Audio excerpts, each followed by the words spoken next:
What's up, guys? We're back with episode 12. Well, I don't have my chain out. As soon as I went, I realized I didn't have my chain out. Yeah. For real. Yeah. What's up, guys? We're back with episode 29 of the 5D Warrior podcast. I'm John, here with Corey, and we have our guest of the day, our buddy Brian. What's going on, everybody? What's going on? Check him out at Bryan, Michigan. Right? Is that your ad? You could just find me anywhere. Bryan, Michigan. The man. So we're going to talk about creative expression. We're going to be talking about building brands. We're going to be talking about all things consciousness today, right? I want to start off with your creative expression in surfing. Mm-hmm. And, how do you use surfing and the vlogs that you make to, express yourself? Well, there's not much that goes into it other than just being yourself. I feel like the most important thing when it comes to any creative outlet, whether it be making TikToks, YouTube videos, doing any of that sort and creating content, all it takes is being yourself. When I started surfing, I didn't really have that creative approach to it. I just kind of surfed because I love to surf. But what I realized through surfing was that there's no better way to spread some kind of stoke than to be yourself, be positive, and just kind of spread that message. What is the stoke? What is the stoke? Finding the stoke. Yeah, how do we find it? The stoke is in is everybody. Everybody has something that gives them stoke. It doesn't matter what it is. For me, it's obviously surfing. For Corey, definitely guitar, skiing, surfing too. And or for instance, our job brings us a lot of stoke. We're all lifeguards. I would like to say that that's a pretty fun job. Yeah. It brings me a lot of stoke. Definitely stoke. And Definitely stoke. I think stoke, it's really hard to pinpoint one single word of what stoke is. Stoke is just happiness. It's just the It's energy. just positive is energy. Positive Stoke energy. is chi. You just gotta find it. It's where you get in the flow state. That's what the stoke is when you're forgetting that you're in time. You're outside of time. Mhm. You see in the movie Yes. Soul. Yeah. They get in the, what is it, the flow state? Or I was just about they to get in say. the zone. The zone. That's what it is. They get in the zone. Stoke is the flow state, the most purest form of our beingness, Oh. right? You get in that stoke while you're surfing, and you're not thinking about anything. Nothing. You're in that flow state. You're at your most pure form of being. You're being a human being. Yeah. That's what I was talking about today with the seagulls. They were expressing their Just seagullness. Being seagulls, however way they know how.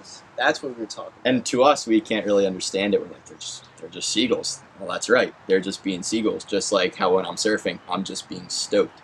The flow state is just stoke. Stoke goes with the flow state. That's and your flow state. Brian-ness. That's my Stoke, Brian-ness. And that's your Corey-ness when it comes to skiing or guitar. So Stoke is the Brahma. Dude, the ever-present energy. it's just yes. it's always there Wow. in the things you love to do. Sometimes there are certain days where you're upset. Maybe you're having a bad day. You're low on that stoke. But all it takes is to reconnect with what you love to do to refuel that stoke. Mm-hmm. So whenever I'm stressed out, I go surfing. Boom.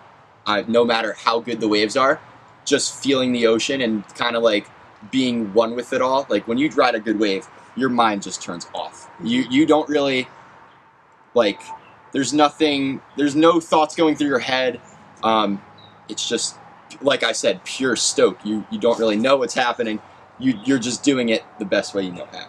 And you're It's just your happy doing it. surfboard is your paintbrush. Yeah. Right? And you're in the ocean, you forget a lot of times that you're literally, this action that you're doing with the ocean is interacting with this living being. Yeah. Think of the ocean as alive, and the ocean is giving those waves, Constantly pushing moving. towards There's shore. energy flowing through it. Exactly. You're just riding that positive energy that the ocean's giving you, turning it into positive energy for you. So the ocean's giving that positive energy in the form of waves, and then you use your creative expression To do turns on that wave. Exactly. To do turns, go in the barrel. and express yourself. So it's all creation going into your creation. Yeah, When and you then think on top about of that, then you can make content. It's show people who maybe have never surfed before that stoke. Maybe try and have someone experience just a glimpse of what it is to feel the energy of the ocean through a video. No, that's facts. Yeah, and it's not about the stoke, but it's just the stoke is finding your passion, Yeah. right? And everyone has that stoke. Everyone needs to find their passion, because with Stoke can fuel anyone's life. Yeah. anybody's dreams or hopes or aspirations they may have like later in life, the Stoke to be able to conquer that is what drives the process of getting there.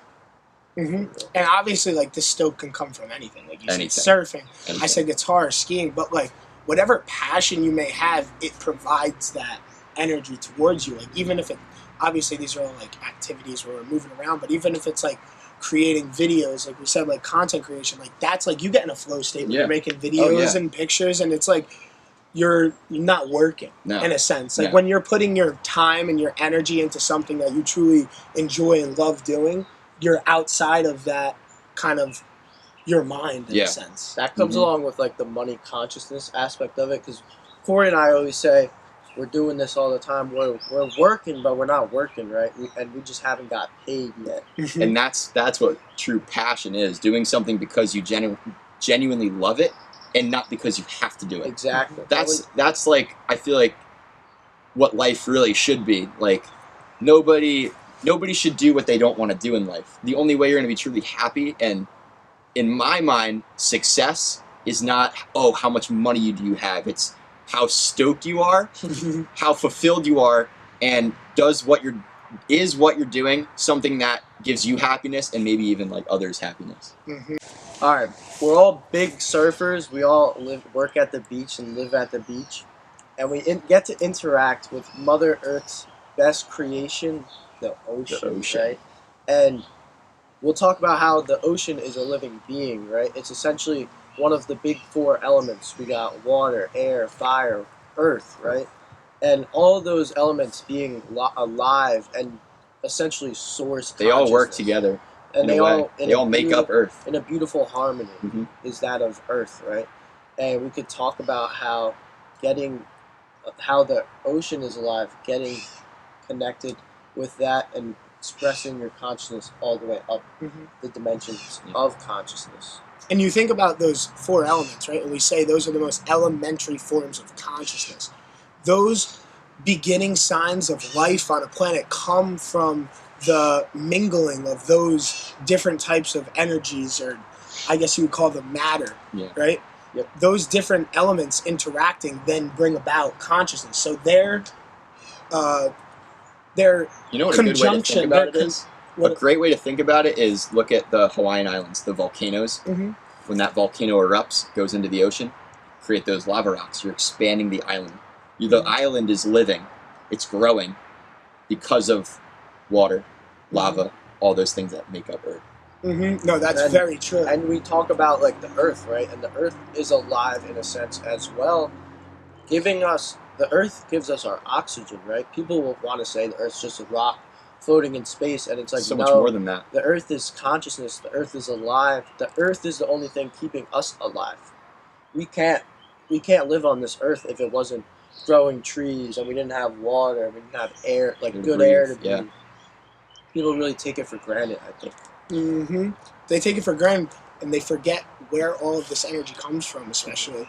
And we talk about the sun, right, and how its light provides all of the energy on this planet. You speaking, whatever you're eating, the gasoline in your car, your mobile phone, the electric in your house.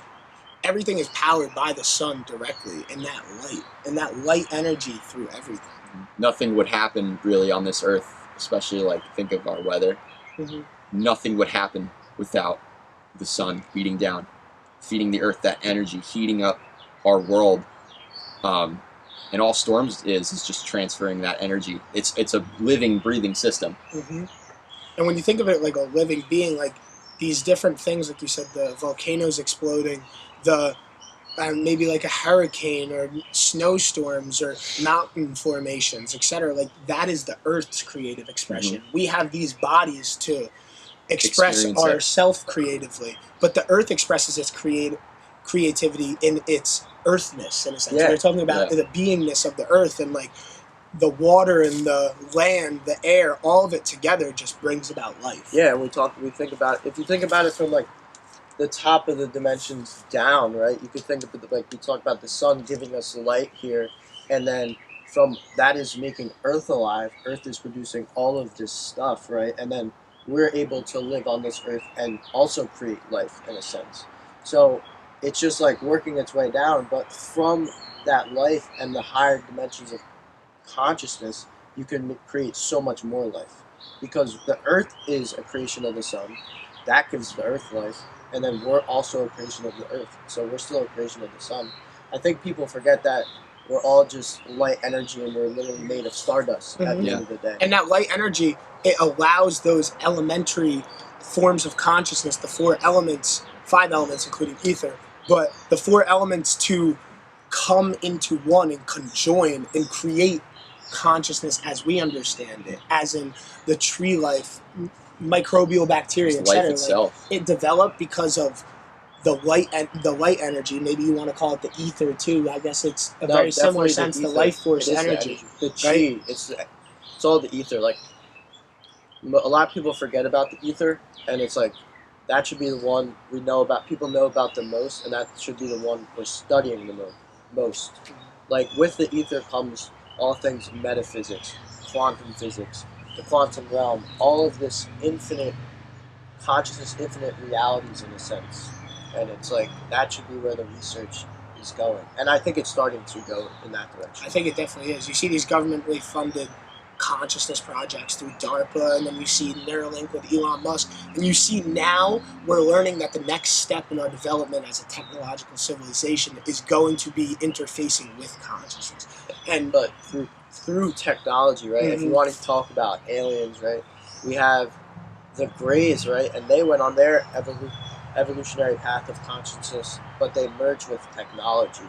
So you could say they're a little more, they're being controlled by, like, say, like a reptilian being who didn't necessarily choose that direction of technology, right? And harvested in a different way, and they're able to manipulate those with technology. So, like, we're going to interface with technology on a conscious level when, like, the free consciousness is so much better. Oh, yeah.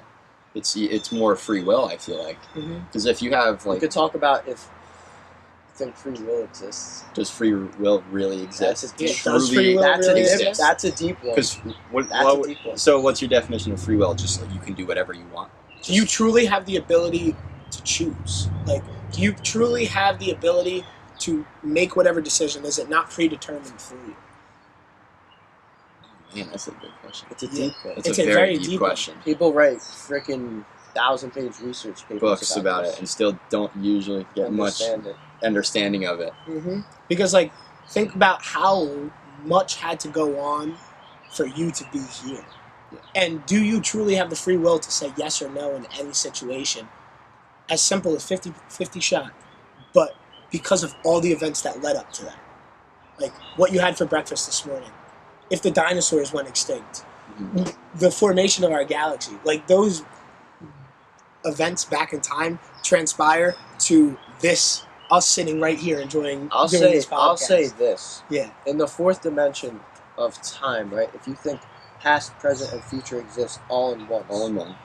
That means our consciousness evolutionary path is essentially played out for us already.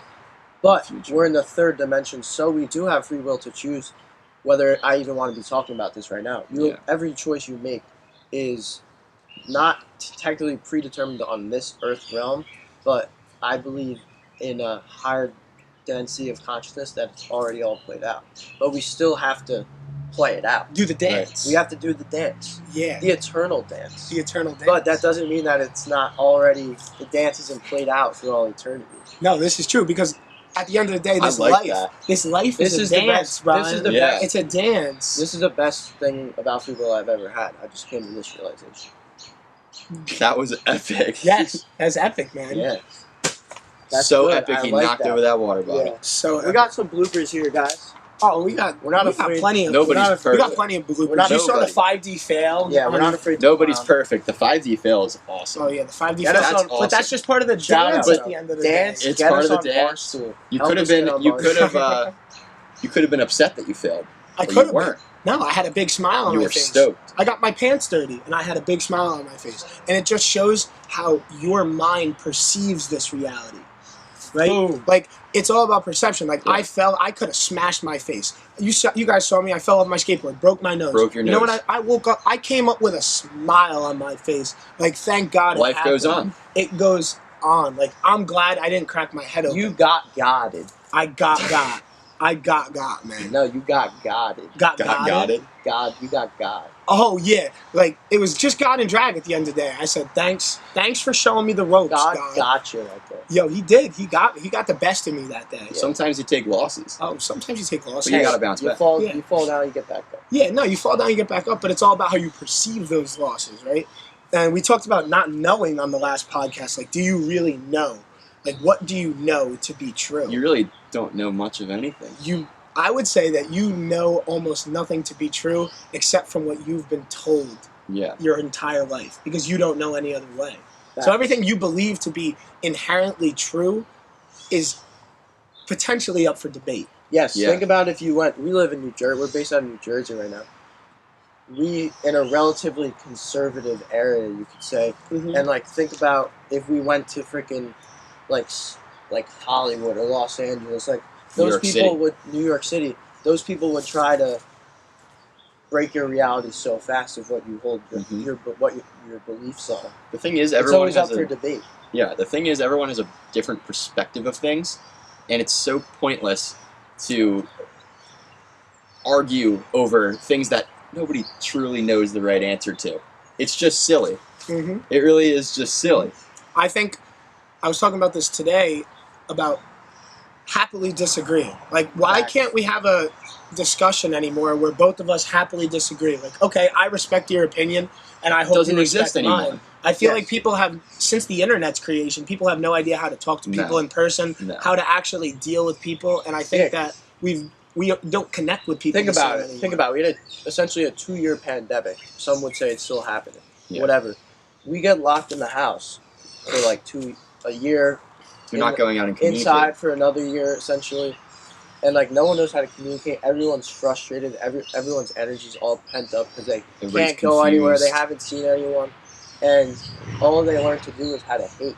Yeah. Because the media is just spreading hate, disinformation, propaganda onto everyone, and it has us in a mass state psychosis, I feel like the media just works to divide everybody. Yes. Nobody's ever... No big media corporation will ever tell you that they're truly for unifying everybody. No, because what would be the return from that? Exactly. There's always going to be duality in life and consciousness in government as well. And we see that with the two-party system, and we just see that one side doesn't really support anything. They just oppose the other side, and it's constantly just heads butting, and there's no harmony in that. Not at all. Ronald Reagan said fucking the scariest statement in all of history is we're the government, we're here to help. We're the government, we're here to help. He says that's the scariest statement of all time. Like, maybe I don't need your help. But they do say Ronald Reagan, maybe a lizard, bro. Shout out my boy David Icke, Children of the Matrix. We're talking about just plain old existence. Like, you have people out there who love to just sit in their room all day, do absolutely nothing, no hobbies, no Stoke. When you ask them, like, oh, what do you like to do? They say, I don't know. I like hanging out. I don't really like to do much. I feel like that's just the very bottom layer of, like, existing. You're just I guess alive. Those are the people I said that are in, like, mass psychosis. They're just completely sedated with their everyday lives. Their favorite hobby is watching Netflix. Fucking crime documentaries. Yeah. And reality TV. They're not getting grounded. They're not grounded. They got no Stoke. No Stoke. We gotta help those people get out of that psychosis. Find something. We talk about passion. That's honestly there's so many things to do. There's infinite amount of things you could do. I couldn't even name on my hands the amount of, like, hobbies I guess I have. But, like, everything's a hobby. Everything's a hobby. Yeah. It's what you put your time into. If you invest your energy in something that you're passionate about, it will return to you. Brian and I were talking about it today. Everything is a meditation, right? Yeah. Corey posted the TikTok. Anything that puts you in your flow state. Power washing is a meditation, right? His daily meditation was power washing. Everything's a meditation. Me and Brian are sitting on the lifeguard stand. We're watching the water. That's a meditation. Like, we're conscious of what we're doing. anytime you're conscious and present in the moment, that is a meditation. Yeah. That is the flow state. That is the Stoke, baby. Yes, that's the Tao. You're tapping into that ether and you're experiencing timeless reality. We create time. You're outside of that time in the flow state and you're observing yourself from more of a third person point of view, enjoying your existence in time, in the moment, right? Be here now. Be here now, my favorite quote of all time. The beautiful thing about that, though, is like, again, you can find Stoke anywhere. Anything you do, it's different for everyone. That's also what's beautiful about it. Say you live in the middle of the country, you probably can't surf. So what do you like to do? Okay, well, maybe let's think Kansas. Maybe you go A lot hunting. of cool tornadoes happen out there. You got storm chasers. They like to take pictures of the storms. They like to connect with nature that way. Pretty extreme type of connection with nature, but it's still a connection, and it's still finding that Stoke. Some people get stuck, like the term you get caught in a rut. Like you need to get out there and find what makes you stoked. You might be 25, 30, 40 years old and still not know what your stoke is, but you have to get out there and make the effort to go find You it. can still get that adrenaline pumping. Yeah, That's the Stoke, is the adrenaline going. Like think about how that brings you alive and that feeling it gets. Think about an EpiPen. You're having an anaphylactic reaction, right? And you get an EpiPen full of that juice, right? Juice. They give you that juice, and you're Or think gassed about up. like someone that maybe overdosed on like opium or heroin or something. They get shot up with that Narcan, and they're like, and all of a sudden they're alive again. You know? Shout out Western medicine, by the way. Yeah. Shout out Western medicine. No hate. We wouldn't be able to do. Not saying I love natural healing. I love holistic health, but there's some life-changing there's the things out balance there. with Western medicine. Yes. Natural healing couldn't wake someone up immediately from Right. having a heroin overdose. Yeah. No. Or going in Most an likely anaphylactic that shock. person with a heroin Heart overdose Heart would attack. probably be dead. Yes. And Natural healing talking would about not really fix that. talking about that, finding the Stoke. You were talking about maybe if you lived in the West or something, right? Yeah, somewhere where you're far, far from an ocean. Yeah, you storm chase, but Storm also chasing. something I want to get into is hunting, right? Hunting. That's another thing you Hunting's could do huge if you out live there. in wherever. You it's can huge. hunt pretty much anywhere, right? But I love hunting because I've been watching Cameron Haynes. Shout out Cameron Haynes. He just released his new book, Endure, right? And Cameron fucking is like the best bow hunter that ever lived, essentially. And he has such a spiritual connection with these animals that he is essentially taking their lives, but then killing them with like in harmony, right? Like he rubs the bear's blood on his face. Like he connects with the animal that he killed. Then he comes, slices it up, eats it, gets that energy, consumes that bear's energy. We were talking about the sun giving the earth life, and the earth and the earth giving us life, and essentially like those foods and the earth is giving us. That's how we're getting life. And that harmony, like that yin power, and yang. yes. That like harmony, and a lot of people look at hunting as bad, like death, and that's what they think. But that's a Western perspective on hunting. That's a on very killing. new age perspective too. Like think about the hunter gatherers. They were within that food chain. They were really a part. Like nowadays, They were so we're so connected. advanced. Nowadays we're so advanced. It's almost like you can disconnect us from any food chain, like because of our just complex societies and towns and cities and everything. Yo, Brian, you wanted to call out vegans. Dude, can We we talk about getting We can call out whoever. Western perspective, just like you said. Here's the thing: We were can there cut out a whole diet, were right? there ever any vegans back in the hunter gatherer phases? I'm sure there was tribes think of there vegans, was? but I'm sure in Africa? Yeah. But do you think when it comes to In fueling your yes. body with the best nutrients that you could possibly have is being vegan an answer? I don't think so. Yo, but think about this. I You know truly what I think I think get a lot about of this. energy from Think meat. about this. Yeah. So it all goes down to Mr. Brown was saying it. Your ancestry, right? And how those people, maybe you lived in a polar climate, you're eating a lot of meat and fish Yeah, and stuff like fish. that. Versus in Africa, those people, Or they're tropical more. environments think where about it there's a like lot of this. plants. The sun hits them harder, therefore they're they have more melanin, right? They have more light in their body, so they only need to eat they could eat vegan and be extremely healthy because they're just putting. They already have so much light. They're just putting more light into their body. And also think about like in those areas like where the tropics are, got a lot of forests, trees, plants with fruit. Like you have that type of environment with that type of food.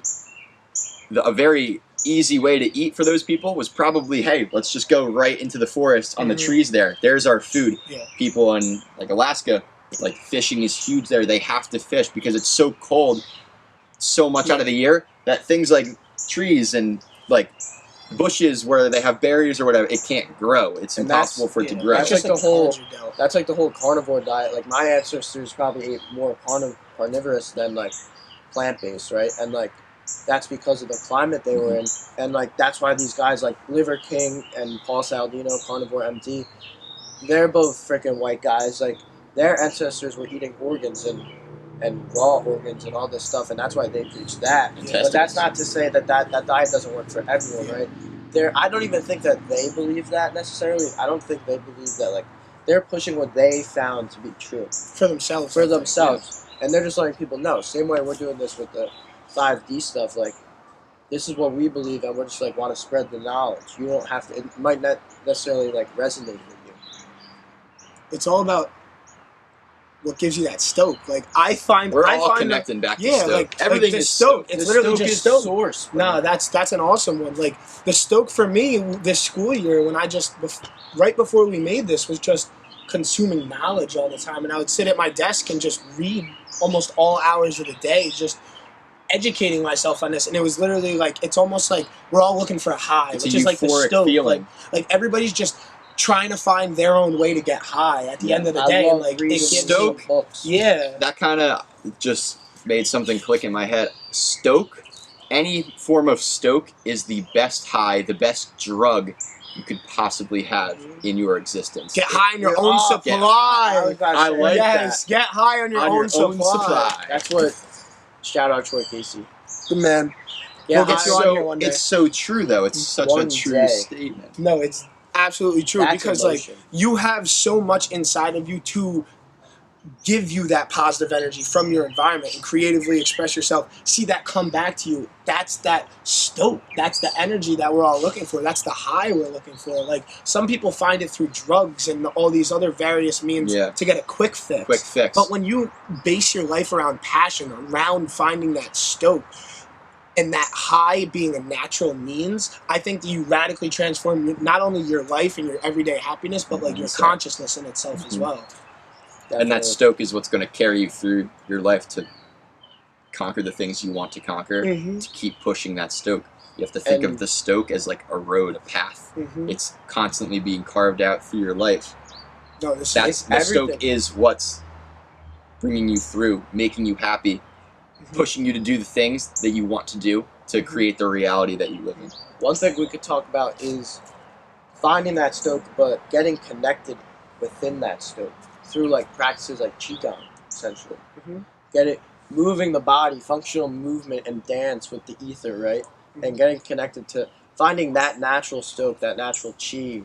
And you don't even need to just do these different practices to find that. It's literally just mindfulness in everything you do. Like we're talking about power washing. It could be chopping trees down, swimming. Whatever you love to do. Exactly. Like it's just that natural movement and putting mindfulness into it and understanding what you're interacting with is consciousness. It gives you a profound connection with this earth or with whatever you're working with. For real. Like your hands are the gift that we've been given to create. We've been talking about that, how like we can do so much with our hands. That's why we're so advanced. Earth is taking a technology path, whereas like the Venetians or Ra in the Law of One discusses how they didn't have thumbs. So like they were able to develop consciously way more faster than we will because they didn't create weapons. They didn't create weapons. And think about Mars. They say they had thumbs. Mars was the planet of war. Mars destroyed itself, and you can even say those people that came from Mars came to Earth. Are we the aliens? The intergalactic war that the Sumerian tablets talks about, and Marduk flooding from like Mars to come to Earth. Right? Amen Ra. We're putting the facts together on the 5D podcast. And Shout out Lil- Billy Carson too. And Lil Billy and Carson. Enki, right? And Lil is Yahweh of the Bible. And Yahweh of the Bible is not such a good guy, right? And Lil wasn't such a good guy. He hated humans. He saw that we were able to do like whatever we want, right? We had more power. He was scared of how much immense power us humans have. And then he went along and changed our DNA, right? Off of religion now. Let's get into how this earth is a conscious being once again. And think about these natural processes of the earth and these storms and, like we said, the land and the water and the life on it, and that's the earth's creative expression. Do you think those storms, in a sense, like, are a way for the earth to harmoniously destroy 100%. itself to rebuild? 100%. Storms, well, think about it. Hurricanes, they destroy all the time. But storms transfer energy. Think about like storms rolling through our atmosphere, rolling across the world. Think of it almost as the planet breathing, transferring energy, remaining alive. That's what's keeping our forests alive. If we didn't have storms, no rain, this forest wouldn't have life. It would just die. Drought would kill it. So you have to kind of think of it that way. Think of it as a method of the planet self-sustaining itself in a way. Definitely. Exactly. And all goes back to the yin and yang and the destruction and the harmony, right? And like chaos and harmony. And how there needs to be both for there to be the balance in the universe, especially on the earth too. Like the earth is the biggest place with duality, you know? No, literally. Duality, polarity, all the same stuff. Like, we can't live without it. There has to be balance. The light and the dark. There must be balance. But it's only our self-awareness that allows us to perceive that, right? Like animals it really just is. Yeah, exactly. It just is. So we get to see the duality of the universe, but in this lifetime, it's almost like our learning platform to come to realize that we're only perceiving the duality and come to that harmonious realization of self and of this world to feel the oneness in it, right? Yeah. Shout out to Dolores Cannon. Earth is the kindergarten of consciousness. Kindergarten of consciousness. This is the launching platform. So think about how long our life is. We have 120 years on this planet, if you live for a very long time, to use our own mind and self-awareness to then propel our consciousness through this soul journey. Like I know I've talked to you about the journey of consciousness after this into fourth density, fifth density, right, up into the sub-logos and the logos, right, and the black hole. But it all in turn starts from here. This is the shortest density of consciousness. This is the birthplace of consciousness. Exactly. Well, not the birth. Kind of. Essentially, the birthplace of self-awareness. The birthplace of self-awareness, I would say. Yeah, that's probably a better. The birthplace of ego, right? Exactly. And that just comes from the levels of consciousness, right? And we gotta express that duality and perceive it and come to know that it just is at the end of the day. It's that Stoke, it's that Chi, it's that Tao, right?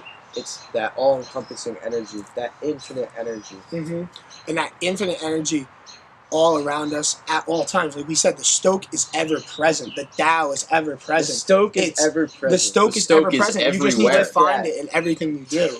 And it's infinitely here in this infinite universe, and you're an infinite being in all this infinite space and time. But one thing isn't infinite. What is not infinite? Time on this podcast. Thanks for watching today, guys. We have a call out? We have a call out. Brian, who are you calling out? Whom I calling out? Do the call outs. Yeah, you can do a call out. Dude. We called some people out on this pod, but it doesn't need to be a person, it can be a group. Be anything. Just don't make it racist. What grinds your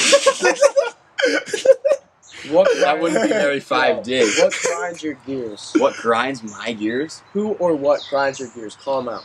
I'm calling out everybody who says it's impossible to find the Stoke. You heard it here first. You heard it here. You heard it here first. Call out everyone that. And if you're offended by that, then it applies to you. Go find that Stoke. Get out there. Go experience that Stoke. That's a matter of fact. Because a lot of people lost it, and we gotta find it again. We're collectively raising this consciousness to find the Stoke. That's literally all it's about. We're finding the Stoke. You are Stoke. You are Stoke. Say it with me. I am Stoke. I am Stoke. And if you go I am out stoked. to find your Stoke, then we'll be on our way to the 5D.